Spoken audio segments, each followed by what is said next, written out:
Hi friends, అందరికీ నమస్కారం. అంజలి కథలకి స్వాగతం. ఈరోజు చందమామ కథ పేరు కార్యదక్షత. ఇది బేతాళ కథ. పట్టు వదలని విక్రమార్కుడు చెట్టు వద్దకు తిరిగి వెళ్ళి చెట్టుపై నుంచి శవాన్ని దించి భుజాన వేసుకొని ఎప్పటిలాగే మౌనంగా శ్మశానం కేసి నడవసాగాడు. అప్పుడు శవంలోని బేతాళుడు, రాజా, నువ్వెవరి ఆజ్ఞానువర్తివై ఇంత అర్ధరాత్రి వేళ శ్మశానంలో ఇన్ని ఇక్కట్లను ఓర్చగలుగుతున్నావో నాకు తెలియదు. కానీ స్వామి భక్తి, ఎనలేని ధైర్య సాహసాలు గల ఎంతో వివేకవంతుడైన వాడికి తప్ప సామాన్యులకు ఇది సాధ్యమయ్యే పని కాదు. అయితే ఒక్కొక్కసారి ఇంత కార్యదీక్ష గలవారు కూడా అవమానాల పాలై ఉన్న పదవిని కూడా కోల్పోతారు. ఇందుకు నిదర్శనంగా కేశవుడు అనే గూఢచారి నాయకుడి కథ చెబుతాను, శ్రమ తెలియకుండా విను అంటూ ఇలా చెప్పసాగాడు. గిరిపురం రాజైన ధూమకేతుడు చాలా క్రూరుడు, విపరీతమైన రాజ్యాకాంక్ష గలవాడు. పొరుగున సర్వ సంపదలతో తొలతూగుతున్న కాంబోజ రాజ్యాన్ని ఆక్రమించుకోవాలన్నది అతడి తీరని కోరిక. అయితే ఆ రాజ్యం మీద దండెత్తి జయించటము తన శక్తికి మించిన పని అని అతడికి తెలుసు.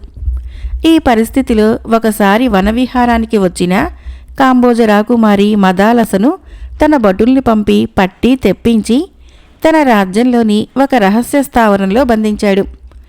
తర్వాత అతడు ఒక దూత ద్వారా కాంబోజరాజుకి, మీ కుమార్తె మదాలస మా అధీనంలో ఉన్నది. 10 లక్షల వరహాలు కప్పంగా పంపితే మీ కుమార్తెను పువ్వులలో పెట్టి తిరిగి మీకు పంపిస్తాము. చిన్న రాజ్యమని మా మీదకి దాడికి వస్తే మీ కుమార్తెను శవంగా మాత్రమే చూడగలరు అని వర్తమానం పంపాడు. వృద్ధమంత్రి రాజుకి ధూమకేతుడి వర్తమానం గురించి మాత్రం చెప్పి దూతతో, మేము 1 నెలలోగా కప్పం పంపగలమని మీ రాజుతో చెప్పు అని దూతని సగౌరవంగా పంపించేశాడు. ఇది చూసి రాజు కోపంగా, ఆ దుష్టుడు మనం ధనం పంపితే మాత్రము నా కుమార్తెను క్షేమంగా పంపగలడన్న నమ్మకం ఏమిటి అని అడిగాడు. ప్రభు, ఆ నీచుడికి మనం ఒక్క చిల్లిగవ్వ కూడా పంపే ప్రసక్తి లేదు. కేవలము వ్యవధి కోసమే దూతతో నేనలా చెప్పవలసి వచ్చింది అన్నాడు మంత్రి. రాజు కొంచెంసేపు ఆలోచించి, సరే ఇప్పుడేం చేయటము అన్నాడు ఏమీ పాలుబోక. అందుకు మంత్రి, స్వామి భక్తి పరాయణుడు సమర్థుడు అయిన గూఢాచారినొకడిని పంపి రాకుమారి ఎక్కడ బంధితురాలై ఉన్నదో తెలుసుకుని విడిపించి తీసుకుని వచ్చే ప్రయత్నం చేద్దాము అన్నాడు. ఇందుకు సమర్థుడు గూఢచారుల నాయకుడైన కేశవవర్మ అని రాజు మంత్రి నిర్ణయించారు. ఆ మర్నాడు కేశవవర్మ ఒక రాత్రి ఒక పగలు ప్రయాణం చేసి గిరిపురం సరిహద్దులోని నదీ తీరాన్ని చేరాడు. అక్కడ ధూమకేతుడి సైనిక శిబిరం ఉన్నది. కేశవవర్మ బెస్తవాడి వేషంలో నది దాటి నగరం చేరి 1 వారం రోజుల పాటు రకరకాలుగా ప్రయత్నాలు చేసి చివరకు రాకుమారి నగరంలో లేదని, నదీ తీరంలోని ఒకానొక అడవిలోని పాడుబడ్డ కోటలో బంధితురాలై ఉన్నదని తెలుసుకోగలిగినాడు. కేశవవర్మ ఒక రాత్రివేళ అడవిలోని కోట ప్రాంతం చేరి చెట్ల చాటున దాక్కొని కోట పరిసరాల్ని పరిశీలిస్తూ ఉండగా హఠాత్తుగా వెనక నుంచి అతడి తలపైన గట్టి దెబ్బ పడింది. కేశవవర్మ గిరుక్కున వెనుదిరిగి చూశాడు. సైనికుడొకడు ఒక చేతిలో కాగడా పట్టుకొని రెండవ చేతిలో ఉన్న కర్రతో మరొకసారి కొట్టబోయేంతలో అతడు కత్తి దూసి వాడి గుండెల్లో పొడిచాడు. సైనికుడు క్రింద పడిపోతూ పెద్దగా అరిచాడు. ఆ అరుపు విన్న సైనికులు కోలాహలంగా అటుకేసి పరిగెత్తి రాసాగారు. వెంటనే కేశవవర్మ సైనికుడి చేతిలో నుంచి జారిపడిన కాగడా తీసుకొని క్రిందపడి ఉన్న ఎండుటాకులకి చెట్లకు నిప్పంటించి అప్పుడు రేగిన రణగుణ ధ్వనిలో తప్పించుకొని 4-5 రోజుల తర్వాత కాంబోజ నగరం చేరాడు. తల మీద బలమైన గాయంతో తనను చూడవచ్చిన కేశవవర్మ ద్వారా రాజు మంత్రి జరిగింది తెలుసుకుని చాలా విచారపడ్డారు. మరునాడు కృతసేనుడు అనే యువ సైనికుడొకడు రాజదర్శనానికి వచ్చి తను రాజకుమార్తెనని బంధ విముక్తురాల్ని చేసి తేగలనని విన్నవించుకున్నాడు. అతడిపై రాజుకు ఏమాత్రమూ నమ్మకం లేకపోయినా చేసేది లేక, సరే కేశవవర్మను కలుసుకొని అతడి ద్వారా ఆ కోట ఉన్న ప్రాంతపు వివరాలు తెలుసుకొని వెళ్ళు అన్నాడు.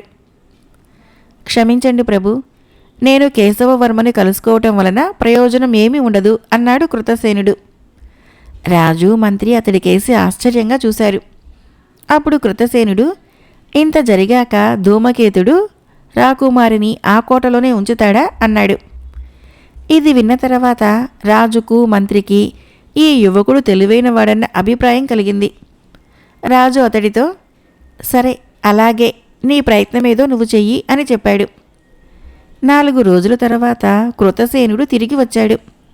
రాజకుమారి లేకుండా ఒంటరిగా వచ్చిన అతన్ని చూసి రాజు కోపంగా, ఏమో అనుకున్నాను, నువ్వు బుద్ధిహీనుడివే కాదు పిరికివాడివి కూడా అన్నాడు.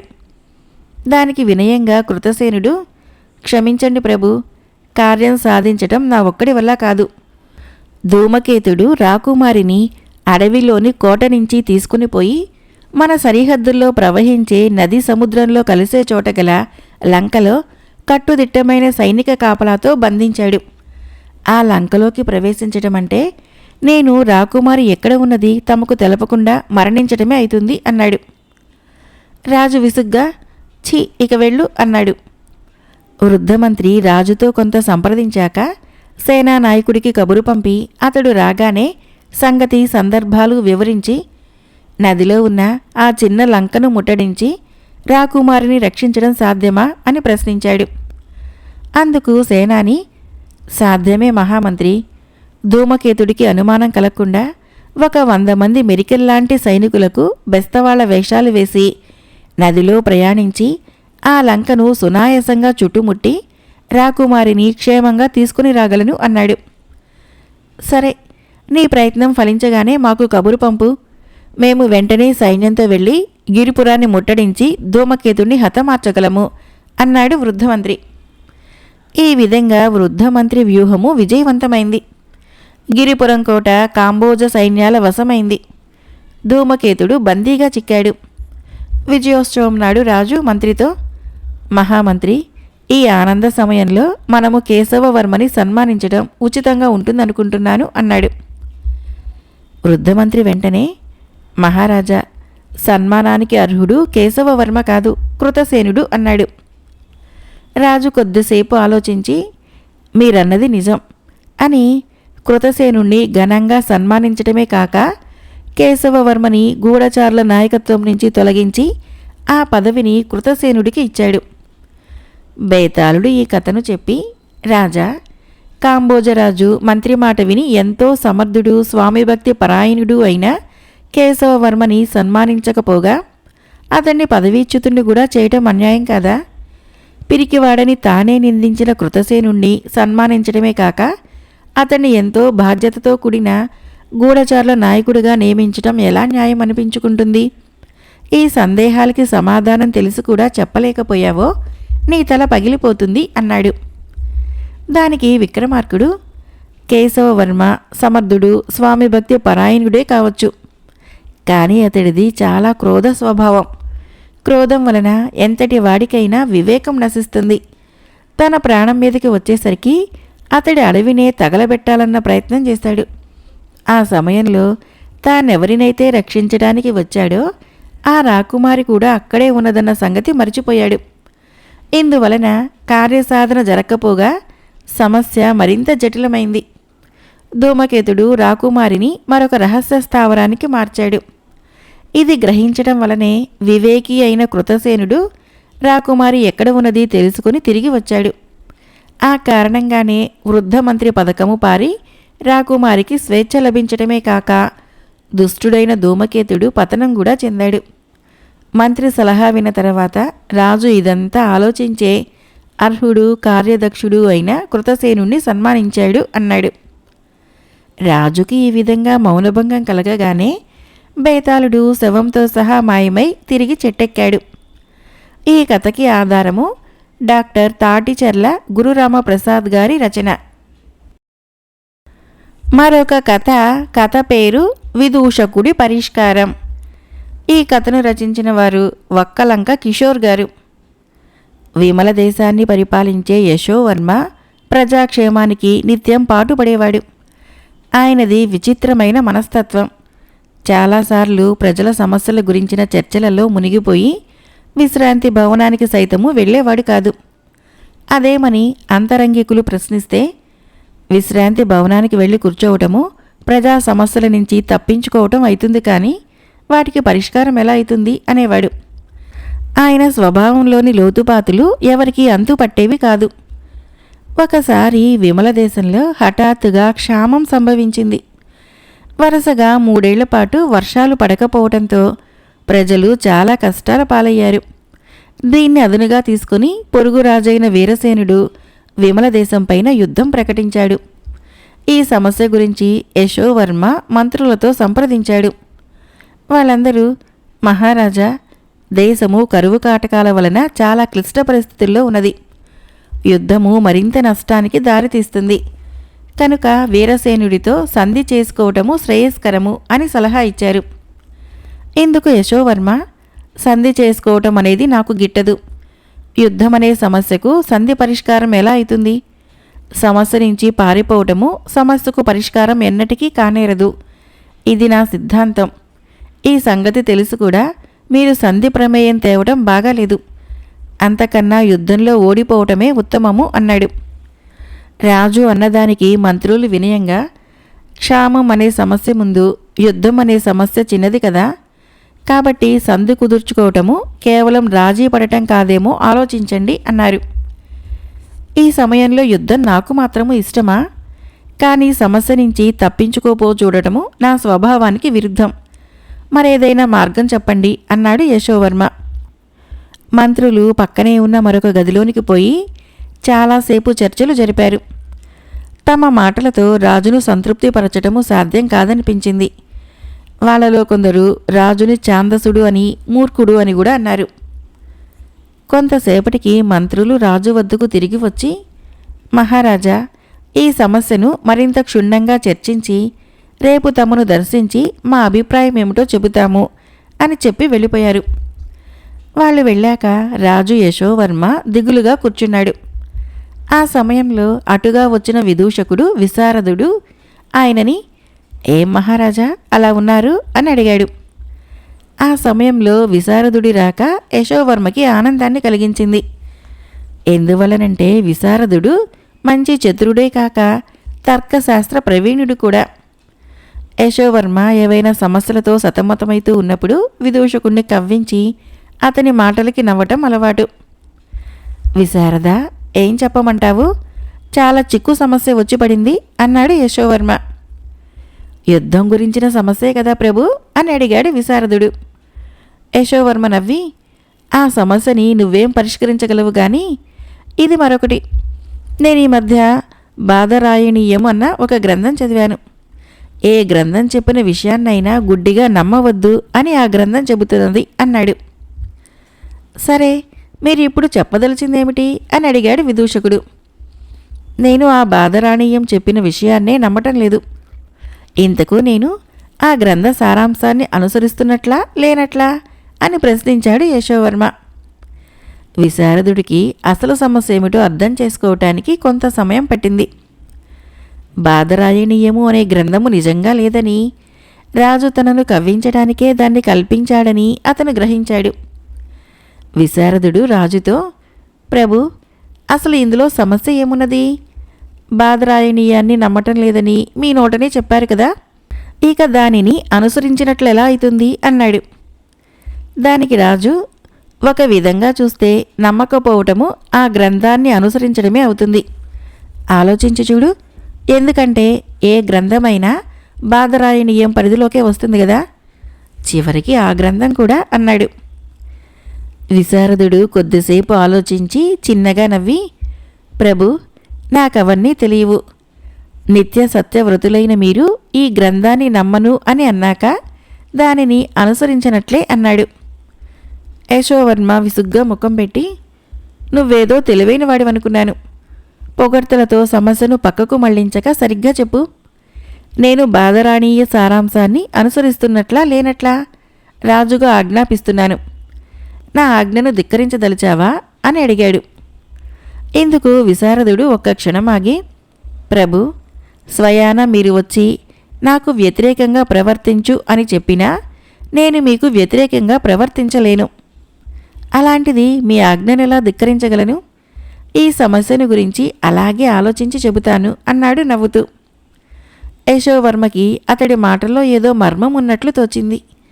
ఆయన ఏదో గ్రహించిన వాడల్లే తల ఊపి, విశారద, నువ్వు చాలా తెలివైనవాడివనటంలో సందేహం లేదు.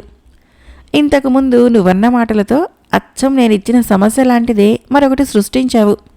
స్వయాన నేను నిన్ను నాకు వ్యతిరేకంగా వర్తించమని చెప్పినా అలా చేయననటము ఒక విధంగా నన్ను ధిక్కరించడం కూడా అవుతుంది. అయితే ఇక అలాంటి సమస్యలకు సరైన పరిష్కారం లేదంటావా అని ప్రశ్నించాడు. లేకేం ప్రభు, నేను తప్ప మరెవరు చెప్పినా నా ఆజ్ఞను ధిక్కరించవద్దు అని మిమ్మల్ని మీరు మినహాయించుకోవటం ఒక్కటే దీనికి పరిష్కారం. అలాగే బాదరాయణీయం విషయంలో కూడా. బాదరాయణీయం తప్ప మరే ఇతర గ్రంథ సారాంశాన్ని గుడ్డిగా నమ్మవద్దు అని ఆ గ్రంథంలో రచయిత రాసి ఉండవలసింది.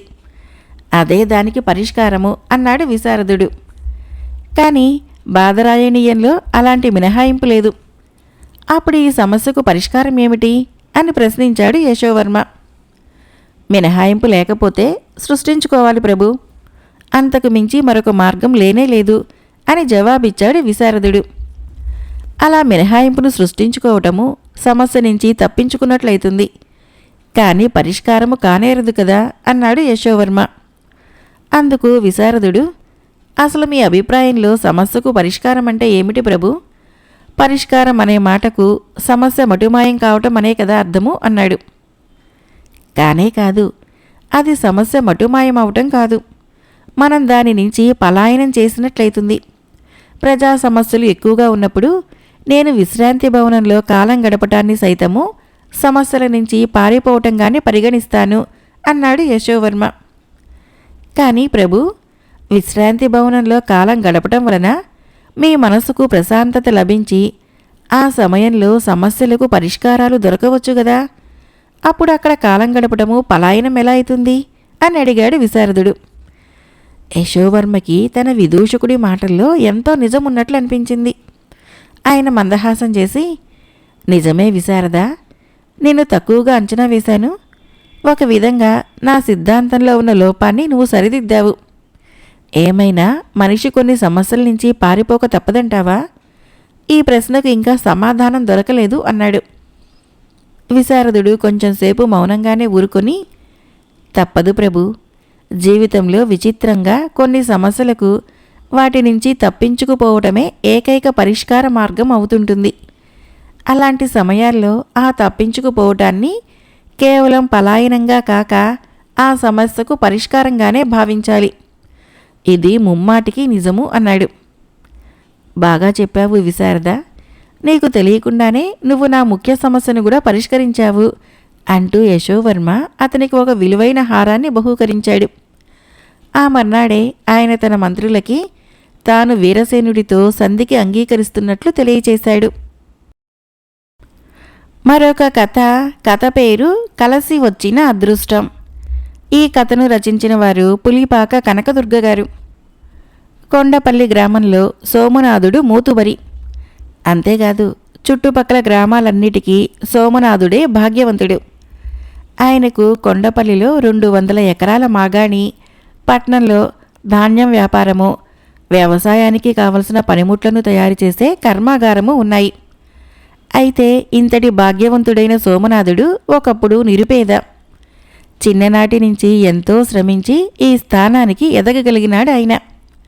కొండపల్లి గ్రామంలోనే ఉండే ఆనందుడికి సోమనాథుడు అంతటి వాణ్ణి కావాలనే కోరిక. ఆ కోరికతోటే వాడు ముందుగా 2 ఎకరాల భూమిని కౌలుకు తీసుకుని వ్యవసాయం ప్రారంభించాడు. వాడి శ్రమ ఫలించి ఆ పొలంలో ధాన్యము విరగపండింది. మంచి రోజు చూసుకుని కోతలు మొదలు పెడదామనుకున్నాడు. అయితే తానొకటి తలిస్తే దైవం ఒకటి తలుస్తుంది అన్న చందాన సమయానికి పట్నం నుంచి ఆనందుడి మేనమామ ఊడిపడ్డాడు. ఆయనకు నాటకాల పిచ్చి జాస్తి. ఆనందుడికి నాటకాలంటే వల్లమాలిన అభిమానం.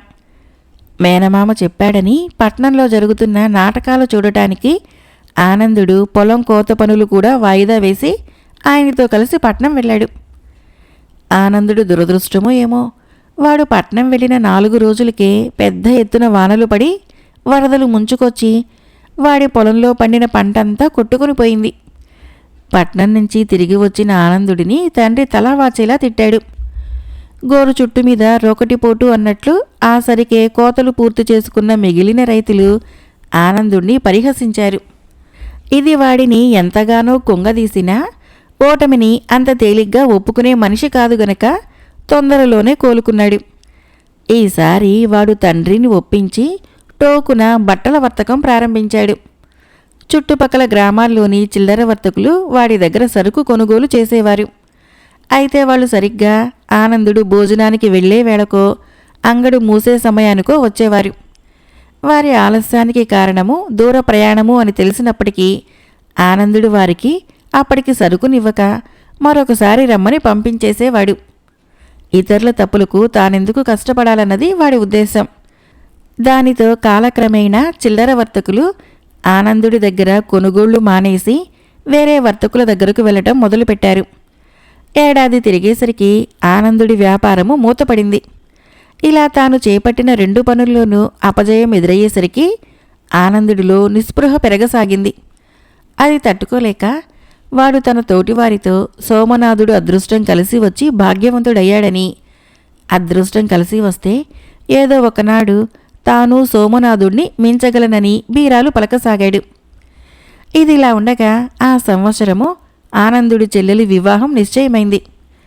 ఆ సందర్భంగా ఎరిగిన వాళ్లకు మిఠాయిల్ని పంచుతూ సోమనాథుడి ఇంట ఇచ్చిరమ్మని కొన్ని మిఠాయిల్ని ఫలాలని ఆనందుడికి ఇచ్చింది తల్లి.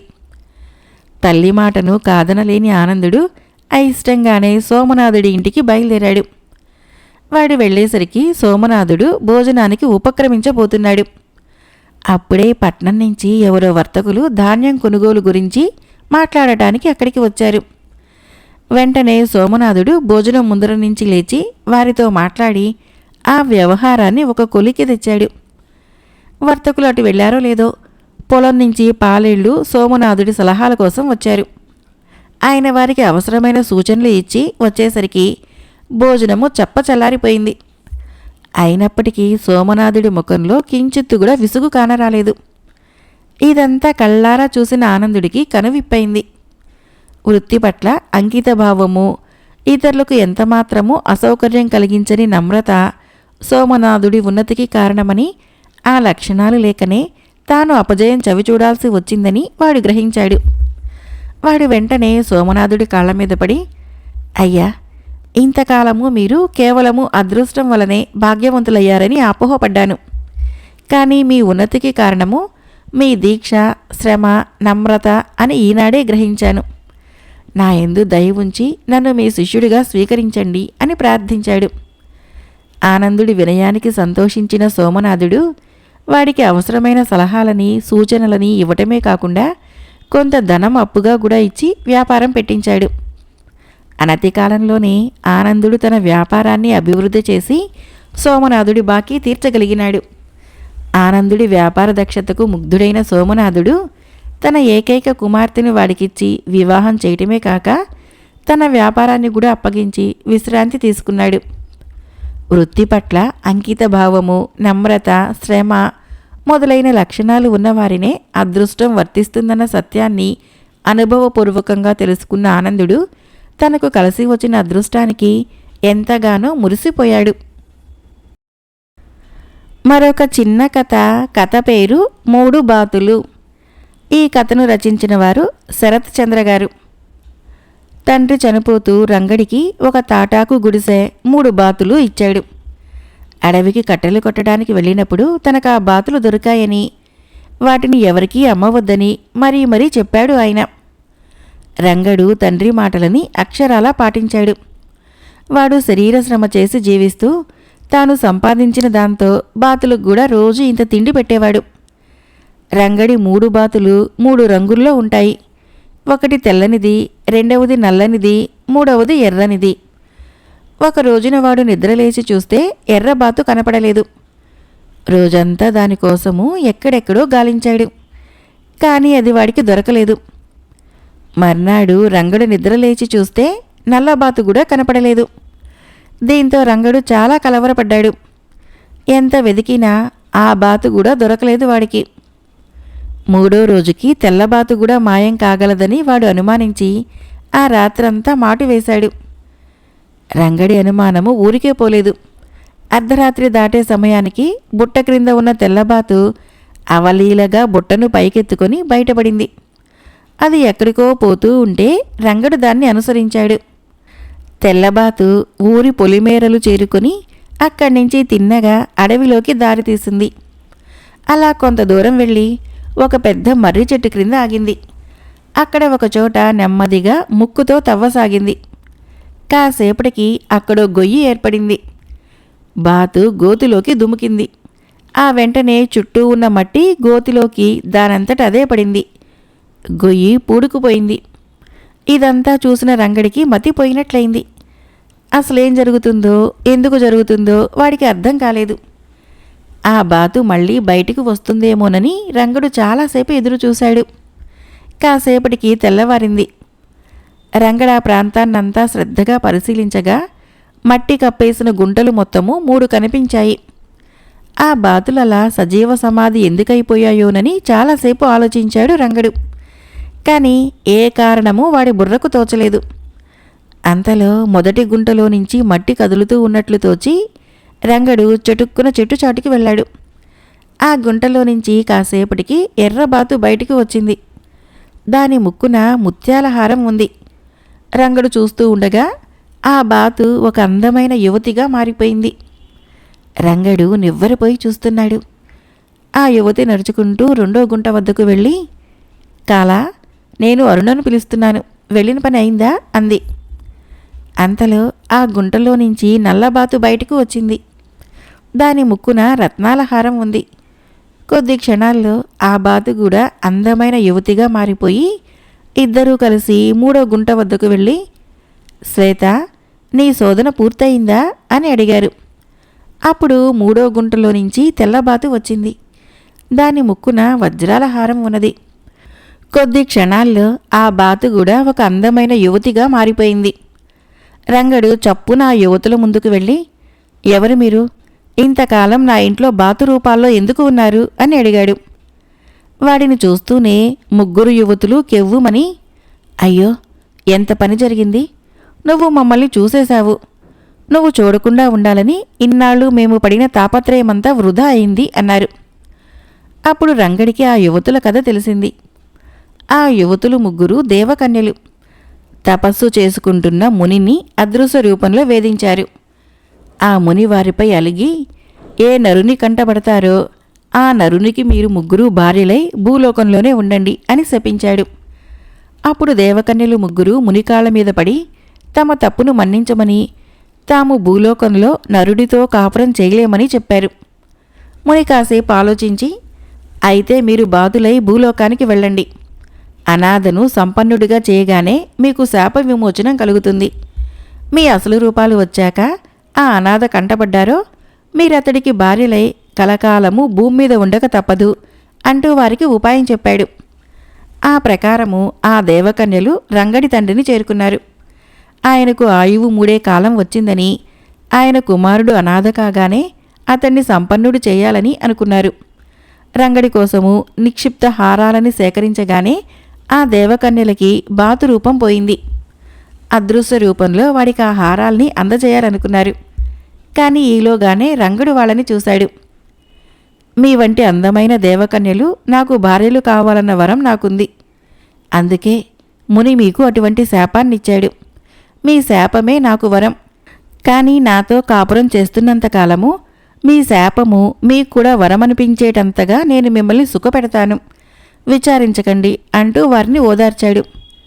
అంతులేని సంపదలకు వారసుడై మహిమలు కలిగిన దేవకన్యలకు భర్తగా రంగడు కలకాలము సుఖంగా జీవించాడు. దేవకన్యలు కూడా వాడితో కలకాలము హాయిగా జీవించారు. నరుడితో జీవనం ఇంత సుఖంగా ఉంటుందని తెలియక కొంతకాలం పాటు బాతులుగా ఉండాల్సి వచ్చిందని మాత్రము అప్పుడప్పుడు వాళ్ళు బాధపడేవాళ్ళు. కథ అయిపోయింది. ఫ్రెండ్స్, ఈ కథలు నచ్చినట్లయితే మన ఛానల్ని తప్పకుండా సబ్స్క్రైబ్ చేయండి, లైక్ చేయండి, షేర్ చేయండి, కామెంట్ చేయండి. Thank you.